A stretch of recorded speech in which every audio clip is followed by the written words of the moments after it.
হরতালের বিষয়ে সবশেষ খবর জানবো, যুক্ত হচ্ছেন সহকর্মী এনামুল হক। এনামুল, কি পরিস্থিতি দেখছেন এখন সেখানে এবং নিরাপত্তা ব্যবস্থা কেমন রয়েছে? অদিতি, আপনি জানেন যে বাগেরহাট জেলায় কিন্তু 4টি আসন ছিল। সেই 4টি আসন থেকে নির্বাচন কমিশন কিন্তু 3টি আসনে রূপান্তরিত করে ইতিমধ্যে গেজেট ঘোষণা করেছেন। যে গেজেট ঘোষণা করার পরেই কিন্তু বাগেরহাট জেলাবাসী কিন্তু ফুঁসে উঠেছে। তারা কিন্তু ইতিমধ্যে হরতালের ডাক দিয়েছে। এই হরতাল কিন্তু আজকে পালিত হচ্ছে। আমি এখন যেখানে আছি এটা হচ্ছে খুলনা মংলা মহাসড়কের দিগরাজ বাজারে।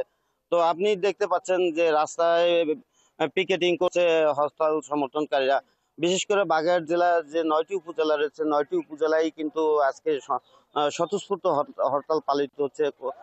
কোনো রাস্তায় কোনো যানবাহন কিন্তু চলছে না, পরিবহন চলছে না, ট্রাক চলছে না। কারণ এই আসনটি একটি আসন কমানোর ফলে কিন্তু যে বাগেরহাটের যে ঐতিহ্য, সেই ঐতিহ্য কিন্তু কমে যাবে বলে স্থানীয়রা মনে করছেন, এবং যার ফলে কিন্তু আজকে এই যে বাগেরহাটের সর্বত্র কিন্তু এই যে হরতাল পালিত হচ্ছে।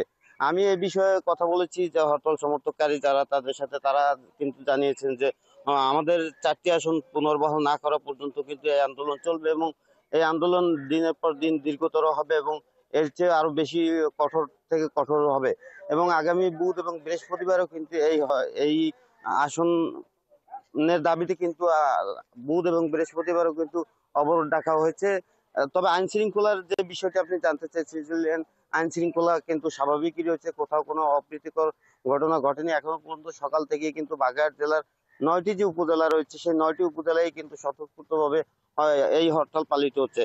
আর মোংলা বন্দর সহ অন্যান্য যে শিল্প কলকারখানা রয়েছে, সেখানে কিন্তু আজকে অঘোষিত এক ধরনের ছুটি হয়েছে, কারণ রাস্তাঘাটে কিন্তু আপনার টোটাল কোনো গাড়ি চলছে না, এবং বন্দর কর্তৃপক্ষ আমরা আপনার মাধ্যমে দেখছিলাম হরতালের পরিস্থিতি। আপনি খবরাখবর রাখছেন, নিশ্চয়ই পরবর্তী সংবাদগুলোতেও কথা হবে। দর্শক সহকর্মী এনামুল হক মংলা থেকে যুক্ত ছিলেন আমাদের সাথে।